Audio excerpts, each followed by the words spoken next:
साथियों नमस्कार। पटना बिहार से मैं अमिताभ कुमार दास, आईपीएस 94 बैच, और आप देख रहे हैं मेरा अपना यूट्यूब चैनल दास बोले बिंदास।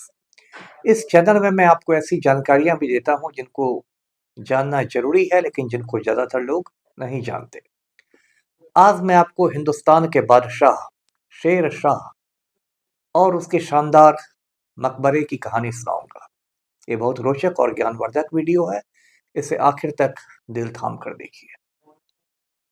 साथियों, आज भले ही बिहार पूरे हिंदुस्तान में पलटू राम की वजह से बदनाम हो गया हो, लेकिन एक जमाने में, आज से लगभग 500 बरस पहले, एक बिहारी ने पूरे हिंदुस्तान पर हुकूमत की थी, और ऐसी शानदार हुकूमत की थी कि इतिहास की किताबों में वो सुनहरे हर्फ में दर्ज हो गई। तो ये शेर शाह की कहानी है। शेर शाह का जन्म हुआ था सासाराम में, जो आज का जो बिहार है उसके रोहतास जिले का मुख्यालय है, हेडक्वार्टर्स है। और शेर शाह के बचपन का नाम था फरीद खान। शेर शाह के जो दादा थे वो घोड़ों के व्यापारी थे, और बाद में उनकी एक छोटी मोटी जागीर हो गई थी। शेर शाह के जो अब्बा हुजूर थे, जो उनके पिता थे, वो भी छोटे मोटे जागीरदार थे, और शेर शाह की एक तरह से ट्रेनिंग हुई थी अपने पिता की जागीर को ही संभालने में। शेर शाह पठान परिवार से आते थे, और पठानों के अलग अलग कबीले होते हैं, जैसे यूसुफजई, अफरीदी, खटक। तो शेर शाह के कबीले का नाम था सूर, इसलिए कहीं कहीं आप उनको शेर शाह सूरी के रूप में भी पढ़ते होंगे। शेर शाह ने आगे चलकर, जो उन दिनों में बिहार का गवर्नर हुआ करता था, बिहार खान लोहानी, उसकी फौज को ज्वाइन कर लिया। उस समय उसका नाम फरीद खान ही था। और एक दिन ऐसा हुआ कि एक शेर ने, टाइगर ने बहार खान लोहानी पर हमला कर दिया। कोई आम आदमी रहता तो वो तो घबरा जाता, लेकिन फरीद खान ने उस शेर को मार डाला। और खुश होकर बहार खान लोहानी ने, यानी उसके जो मालिक थे, उसने फरीद खान का नाम रख दिया शेर खान। तो इस तरह जो शेर खान था वो तरक्की की सीढ़ियां चढ़ता गया, और उसने जौनपुर में, जो अभी यूपी में है, वहां तालीम हासिल की, और फिर वो आगरा भी पहुंचा।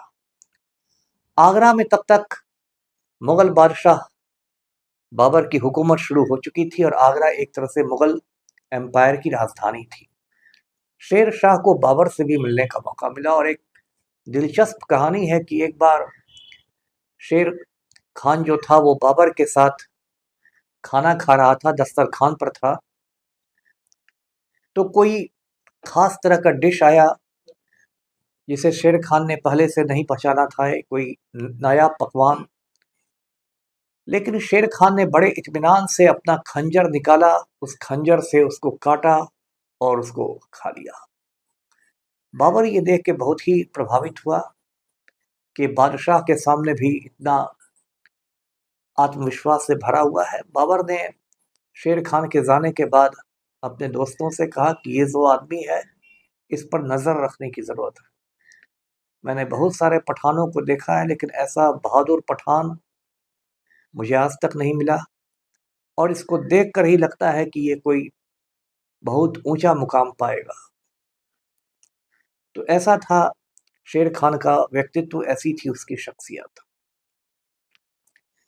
शेर खान ने धीरे धीरे करके अपना कद बढ़ाना शुरू किया, और उसने चुनारगढ़ के किले पर कब्जा कर लिया। जब चुनारगढ़ किले का जो मालिक था उसकी मौत हो गई, तो शेर खान ने उसकी विधवा से, उसकी विडो से शादी कर ली, और चुनारगढ़ फोर्ट उसके कब्जे में आ गया। उसके बाद शेर खान ने एक तरह से पूरे बिहार पर अपनी हुकूमत शुरू कर दी। लेकिन वो खुद को बादशाह नहीं कहता था, वो खुद को सिर्फ हजरत आला कहता था। शेर खान की नजर बंगाल पर भी थी, बंगाल पर भी उसने चढ़ाई की और वहाँ भी उसने मुग़ल बादशाह हुमायूं को ललकारा, जो बाबर के इंतकाल के बाद, बाबर की मौत के बाद गद्दी पर बैठा था।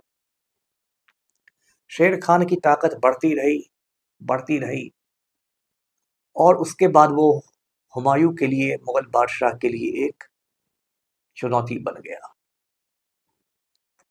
साथियों, आपने इतिहास में पढ़ा होगा कि हुमायूं के पिता बाबर था और हुमायूं का बेटा अकबर था।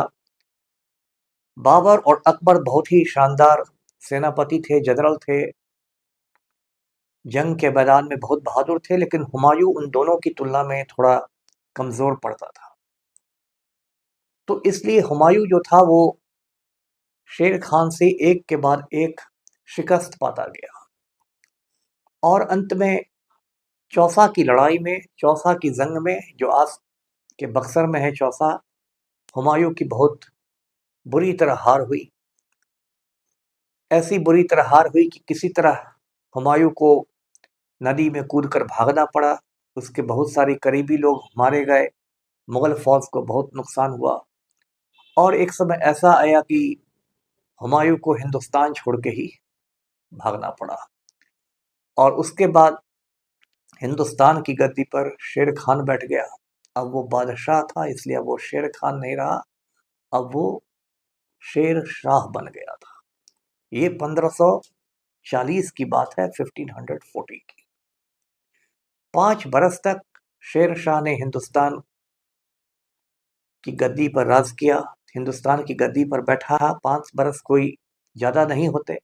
हमारे मोदी जी तो 10 बरस में बात ही बना रहे हैं।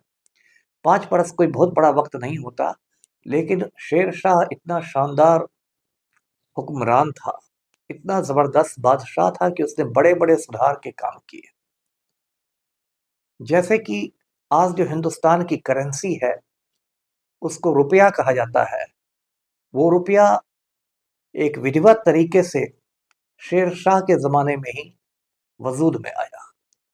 शेर शाह के पहले क्या होता था कि चांदी के किसी भी सिक्के को रुपया कहा जाता था, लेकिन शेर शाह ने एक तय कर दिया कि इसी माप और इसी माप तौल के चांदी के सिक्के को रुपया कहा जाएगा। और अब तो ये हालत है कि दुनिया के 8-10 देशों की जो करेंसी है, मुद्रा है, उसको रुपया कहते हैं। हिंदुस्तान की करेंसी रुपया है, पाकिस्तान की करेंसी रुपया है, नेपाल की करेंसी रुपया है, श्रीलंका की करेंसी रुपया है, इंडोनेशिया की करेंसी रुपया है, मॉरिशस की करेंसी रुपया है। ऐसा था शेर शाह का असर। शेर शाह के समय सोने के भी सिक्के चलाए जाते थे जिसको मोहर कहते थे, और तांबे के भी सिक्के चलाए जाते थे जिसको पैसा कहते थे। शेर शाह ने जो इतने बड़े सल्तनत को चलाने के लिए उनको अलग अलग एक तरह से सूबों में बांटा, जिसको इक्ता कहते थे, और सूबों को उसने अलग अलग हिस्सों में बांटा जिसको सरकार कहते थे, और सरकार को भी उसने अलग अलग हिस्सों में बांटा जिसको परगना कहते थे। ये शब्द सब आज भी चल रहा है। आज भी आपको झारखंड के एक इलाके को संथाल परगना कहते हैं, या झारखंड के एक इलाके को संथाल परगना कहते हैं, और पश्चिम बंगाल में 24 परगना नाम का जिला है। तो आप कह सकते हैं कि उसने जो सुधार किए वो बहुत दूरगामी सुझाव थे। उसके बाद शेर शाह ने क्या किया कि उसने लैंड रेवेन्यू के काम में, राजस्व के काम में बहुत ज्यादा सुधार किए। रेवेन्यू का काम जिसको अकबर ने भी कंटिन्यू किया। शेर शाह ने जीटी रोड को भी पहले की तुलना में बहुत ज़्यादा बढ़ाया, बहुत ज़्यादा फैलाया, और जीटी रोड समझिए आज का जो बांग्लादेश है उसके चटगांव से लेकर आज के अफगानिस्तान में काबुल तक इतनी लंबी सड़क बनी। जीटी रोड यानी ग्रैंड ट्रंक रोड, ये अपने आप में एक बहुत बड़ा कारनामा था शेर शाह का। इसके बाद शेर शाह ने, ये जो शहर से मैं बोल रहा हूँ, पटना से मैं आपसे मुखातिब हूँ, ये पटना शब्द जो है ये भी शेर शाह के समय से ही प्रचलन में आया। ये पटना एक बहुत प्राचीन शहर है, 2-2.5 हजार साल पुराना शहर। पहले इसको पाटलिपुत्र कहते थे। पाटली वृक्ष के नाम पर इसका नाम पड़ा था। मौर्यों की ये राजधानी था। लेकिन उसके बाद कई 100 सालों तक ये जो पाटलिपुत्र शहर था बिल्कुल ये उजाड़ हो गया था। उजड़ा हुआ चमन बन गया था। लेकिन शेर शाह के समय इसका नाम पटना रखा गया और उसके बाद फिर से पटना के आप कह सकते हैं अच्छे दिन आए। शेर शाह के बारे में ये भी कहते हैं कि उसने एक सेक्युलर पॉलिसी बनाई, धर्मनिरपेक्ष पॉलिसी। वो खुद मुसलमान था, लेकिन ऐसा नहीं कि उसने हिंदुओं पर बहुत जुल्म ढा दिए, हिंदुओं पर बहुत अत्याचार कर दिए। वो औरंगजेब या नरेंद्र मोदी की तरह कट्टर नहीं था। इसलिए शेर शाह की बहुत सारी बातों का आगे चलकर अकबर ने भी अनुसरण किया। अब ये जो शेर शाह की मौत हुई 1545 में, ये भी एक बहुत फिल्मी अंदाज में ड्रामाई तरीके से हुई। शेर शाह की फौज ने कालिंजर के किले को घेर लिया था, लेकिन राजपूत लोग सरेंडर नहीं कर रहे थे। और उसी दौरान एक धमाके में शेर शाह बुरी तरह जल गया और 1-2 रोज बाद मर गया। धमाके को लेकर अलग अलग तरह की बातें हैं। कुछ लोग कहते हैं कि जिस तोप के बगल में वो खड़ा था वो तोप फट गई और तोप के गोले से वो जल गया। कुछ लोगों का कहना था कि कालिंजर के किले पर जो गोला फेंका गया था वो गोला किले से टकराकर वापस आ गया और बाकी गोलों में आग लग गई। जो भी हो, उसकी जो मौत हुई वो एक दुर्घटना में हुई।